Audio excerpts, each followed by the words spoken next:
They rolled up in a white SUV on a Tuesday morning, polished, quiet, like it didn't belong in the mud, and the woman who stepped out handed me a stack of papers and smiled like she was doing me a favor. "This is your notice," she said. And I remember looking at the paper, then looking at her shoes sinking into the dirt, and thinking, in that exact second, that everything we'd built could be wrapped up in ink and a signature. That's how it started, small, ridiculous, the kind of thing that in movies you'd laugh off, except it didn't stop, and by the time it did, nothing about our life felt the same. My name's Hank Porter. I grew up on this ridge, the kind of place where you learn the names of every tree and the way the creek sounds in spring. My grandfather put up the first fence posts with his 2 hands and a mule, not with a surveyor's grid or a glossy brochure, and for 4 generations this place has been our map, our ledger, the story my family tells at Thanksgiving. We had a farmhouse that leaked in the right places so the mosquitoes could still find you, an old red barn that held more memories than hay, and a stretch of creek that the kids used to wade in until their knees went wrinkled as raisins. It was messy and loud and full of chores, and I would have traded every nicety for that kind of honest work.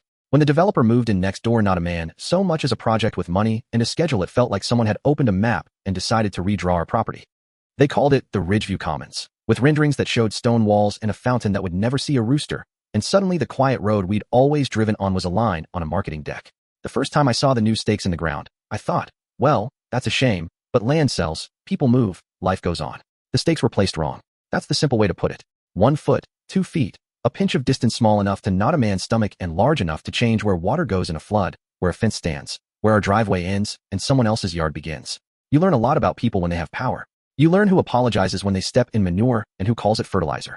The woman in the white SUV, her name was Marla Keene. She was the HOA president for Ridgeview Commons, though president sounds grander than it was. She had a clipboard and a smile like she was doing civic duty. Underneath the smile was a kind of hunger I'd seen before in men who wear silk ties, the hunger that says rules are tools, not guardrails. "You're in violation of the aesthetic guidelines," she told me, and I looked down at the sagging picket fence Grandpa had put up, 1 leg shorter because the ground there never froze right. I thought of the oak tree my wife and I planted when we first got married, small as a stick then, now big enough to shade half the yard and shelter the birds. "Your mailbox isn't uniform," she said. "Your gravel driveway is non-compliant." She turned the clipboard, and there were more papers, notices, fines, one after another like a stack of small knives. At first it was petty, maddening, and petty. We cleaned the yard, painted the mailbox a tasteful gray, which looks ugly to me, but nice to them. We paid the fines just to stop the letters from piling up. But the fines were a key, and someone kept turning it, and the lock tightened. New letters came, a heavier one about a legal notice, another that mentioned liens, one that said if we didn't address environmental concerns, they would contact the county. You don't notice the real weight of a thing until you have to lift it on your own. The quieter kind of cruelty is the one with a spreadsheet behind it. Ridgeview's board had a handful of well-connected people, real estate agents, a retired municipal clerk, a contractor who knew the right permit officer. They called meetings that were more like rehearsals for a verdict, where terms like community standard and property value were bandied about like invincible shields. They never said what they meant in plain English. They used phrases that sound reasonable but are elastic. Uniformity, they called it. What they meant was control. If this were a tidy script, the turning point would be a dramatic courtroom revelation, evidence plunked on a table, a villain unmasked in a single, glorious scene. Real life piles things on weather and health and deadlines, and the turning point came for us in a puddle. There was an old drainage culvert upstream, half blocked by roots and trash, and when the developer's crew moved soil, that culvert choked. A storm came that could make a man believe in apocalyptic scripture, and where the water would have once slid off the ridge and trickled into the creek, it found our yard instead. It washed out half our driveway and undercut the barn. That night, as I stood ankle deep in a backyard that was suddenly a riverbed, I thought, they could have fixed the blockage weeks ago if they cared. They didn't, because nobody with money gets muddy unless they want to. That's when the stakes stopped being metaphorical.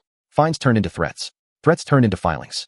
The HOA's lawyer, I'm not proud to say I got to know him better than anyone, should send a letter alleging we had intentionally diverted water, that our unauthorized drainage modification caused damage downstream. They attached invoices that seemed designed not so much to reflect real costs as to land a psychological blow. Pay this, it said, with the legal equivalent of an elbow in the ribs. I remember sitting at the kitchen table at 2 a.m, the house dim except for the glow of the lamplight, and thinking of Grandpa's handwriting on old deed transfers, crude, certain, and how all that certainty had become a library of doubt. My daughter, Claire, called from 2 states away asking if we were okay. I lied and said everything was fine. I told her I'd handle it. You promise things to the people you love because promises are how the world stays stitched, even when the fabric has holes. You can try to fight by the book, and half the time the book's pages are missing. We hired a lawyer named Ben Morales. He was earnest, a little rough around the edges, and he spoke plain English. If they want a war, we'll make them pay for the bullets, he said with a grin that tried to be comforting. Ben started collecting documents, which is tedious but sacred work. He pulled county records and old plats from the registrar's office. He found survey markings hidden under grass and a 1962 boundary stone with a notch that matched our grandfather's claim. It wasn't flashy. It didn't make for viral headlines. It made for legal traction. That discovery of the old markers, of a misplaced property line tucked under someone's convenience changed the tenor of everything. We weren't just a stubborn family clinging to a porch swing. We had a chain of paper and metal that said, in no uncertain terms, this is ours. But paper is only as strong as the hands that hold it. Ridgeview's board had superior counsel and the ability to drag proceedings through courtrooms and filings and delays like a fisherman pulling a net through the water, small things that take time and patience to strangle. Time is a tool wealthy people use well. They have more of it to spend on gnawing. Meanwhile, the pressure became more personal.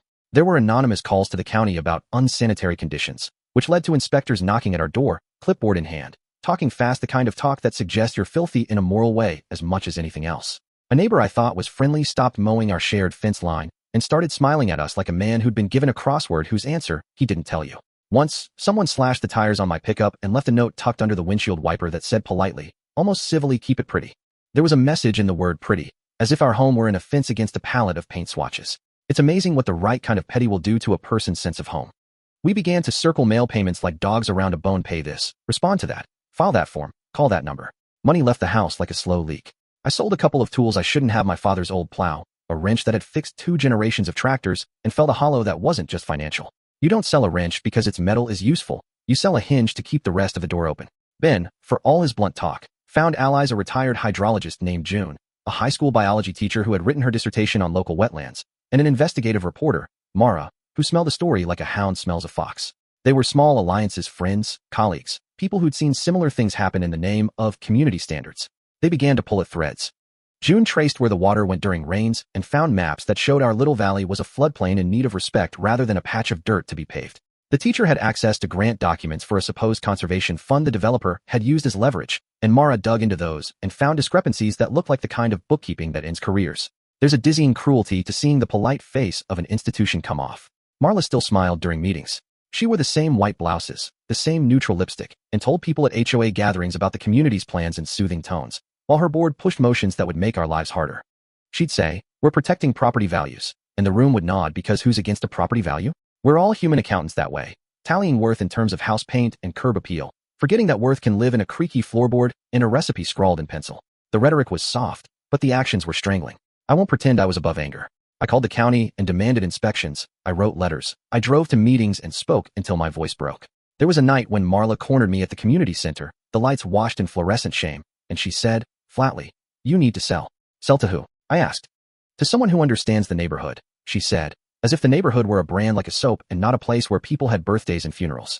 The escalation was inevitable, and by inevitable, I mean the mix of fear and cruelty and 100 petty ambitions that governments and committees are made of. There was a hearing where the HOA's lawyer quoted bylaws as if reciting Psalm. I stood and spoke about my father, about Grandpa's fence posts, about the barn and the baby goats born there one spring when my wife and I had so little money we ate beans that had learned to taste like hope. I spoke and my voice felt small in a room that had been furnished to forget the people within it. It's easy to paint a person as villainous when their decisions have massive consequences. It's harder to remember their motives are often tangled fear of change, the need to control a narrative, the desire to protect investments. I tried to remember that when I could. It didn't make it easier when they sent someone to stand on our front path and point their phone camera at us like we were some exhibit. It didn't make it easier when Mara's articles started appearing with quotes from anonymous board members calling us obstructionists. Beautiful words, obstructionist, non-compliant. They sound polite until they become the hammers of public opinion. And then the storm came back. Not the kind with rain that hums politely on a tin roof, but the sort that turns gutters into singers and roads into rivers. The creek rose like it had somewhere to go and nowhere to stop, but the places we lived. We did what we could: sandbags that made us feel heroic and foolish at once, ropes that tied things to things, hands that passed buckets and blankets. When the water crested, I watched the barn doors strain and then wept because those doors had held up 2 weddings and 3 funerals and a dozen fearful nights. The camera crews showed up at dawn with their neat placards and their amiable questions, and I realized our misery had become a public spectacle. Out of misery came clarity. When the flooding hit, the county finally took action, and the same people who'd been slow to respond were fast to place blame. Our legal documents from Ben and the fractures Mara had found in the developer's records were suddenly not just relevant, but central. June's hydrology reports lay on a conference table like small, stern prophets. The developer had altered runoff patterns without permits. They'd filled wetlands that were protected. They'd ignored requirements for stormwater management. You could see the language of consequences forming like a weather front on paper. Arrests don't happen in a vacuum. They are the dirty intersections of law and evidence and public pressure. There were meetings, subpoenas, and the kind of quiet moments in a prosecutor's office where a woman places a folder on a table and says, "We have probable cause." Those words have a weight to them that no amount of legalese lightens. People were called to account not because I wanted vengeance, but because the ledger of what had been done finally had figures in it that couldn't be ignored. There was a hearing where the board's conflicts of interest were laid bare. The contractor who'd recommended certain drainage fixes turned out to have contracts with the developer. The supposed conservation fund had been used to float parking lots. Names you'd seen in glossy mailers looked very ordinary on a document that said financial impropriety. When you strip away the polish, the mechanisms of leverage are depressingly simple. A promise in an agreement, a signature on a check, a small omission in a permit that allows a big omission in the law. When things tipped, they tipped quickly. The developer's leadership resigned under pressure. The county issued fines that made people wince. There were legal settlements, not the neat cinematic kind where a clear moral tidy bow is tied, but the practical kind where money changes hands and certain obligations are placed, and people who've been harmed get something that might stand in for justice. Ridgeview Commons was reorganized, some members removed, and in the echo of all that restructuring there was a sense of repair. Repair is a modest thing. You don't rebuild a life with one hearing. You rebuild it across time, with diligent, boring acts. We rebuilt in ways that matter. We tore up the worst of the fill and replanted native grasses. We replaced the culvert with one that let water pass without thinking about whose property line it preferred. Claire moved back for a while and helped put new shingles on the barn. Her laugh came back the way sun comes back after a storm, like an honest gesture. Ben kept a folder with correspondence that made him uneasy now, not because it was evidence, but because it reminded him people try to buy certainty in a world that's messy by nature. I don't want to say it was a victory in the way movies like to declare winners. There were losses. The barn needed more work than we could afford for a while, and some neighbors who'd been pushed into the developer's orbit were harder to look at, because they were both victims and contributors. I don't pretend there weren't days when I thought of selling the place and walking away, because grief makes rational things seem extravagant. But there was also a new stewardship that came from the mess. Neighbors who'd only once waved now came with tarps and tools. The teacher who'd helped with the wetlands started an education program for kids about the creek and what it meant to live with water rather than against it. That felt like progress, the kind with roots. People often ask where the turning point is in a story like this, and I say it's in the small things. A survey stone found under moss, a reporter who keeps asking why, a hydrologist who loves numbers the way a composer loves notes. Those small commitments gather into something larger, like drops building a river that reclaims its bed. And when someone tries to simplify everything into HOA against farmer, they miss the point. These are human things with complicated motives. There was greed, yes, and the desire for tidy neighborhoods. There was fear and the habitual cruelty of institutions. But there was also compassion and the kind of stubborn loyalty that makes strangers show up with a ladder at dawn. I tell you this because the thing I want more than anything from a listener is a human response. Talk to your neighbors, yes, but listen. If someone on your street is always late with their lawn, maybe they're late because they're caring for an old parent. Maybe they can't afford a lawn service. Those are the small myths we can undo. I want people to really see that land is not just a commodity. It's a ledger of stories and recipes and first steps. You can write laws and bylaws, but you can't legislate love. Before I go, there are a few things to remember if you ever find yourself in a similar battle. Keep records. Find an honest lawyer. Find the people who do the work nobody notices, the hydrologist, the teacher, the public records clerk who still has a love for old maps. And do not underestimate the power of a reporter who will keep asking, on the record. It matters. I also want to say this. Not every HOA is an army. Some are good. Some are simply neighbors trying to manage a shared space. But when power concentrates and anonymity masks decisions, people get hurt. If you're in a position of authority, remember that your job is not to win for the sake of winning. Your job is to steward a place where people can live without feeling like renters to an ideal. So, that's our story. It's full of small cruelties and small kindnesses. It has a flood, a few courtrooms, and a number of late-night conversations over coffee that changed nothing and then everything. It has a barn that creaks when it rains and a creek that learned how to behave again. I tell you this not to say we were heroic, but to say we were stubborn in ways that mattered. If you've got thoughts, if you've seen something similar in your town, I want to hear it. Where do you draw the line between community standards and control? Have you ever had to stand up and call out something that felt like a tiny injustice until it became a big one? Leave a comment and tell us what you think about fairness, about property, about what belongs to a person versus to a plan. Share this if a neighbor needs to hear they're not alone. And if you want to keep hearing stories like this one, there's more to tell. But mostly tell me your story. Because the way we keep communities decent is by talking, by naming what's wrong, and by not pretending small things don't grow into storms.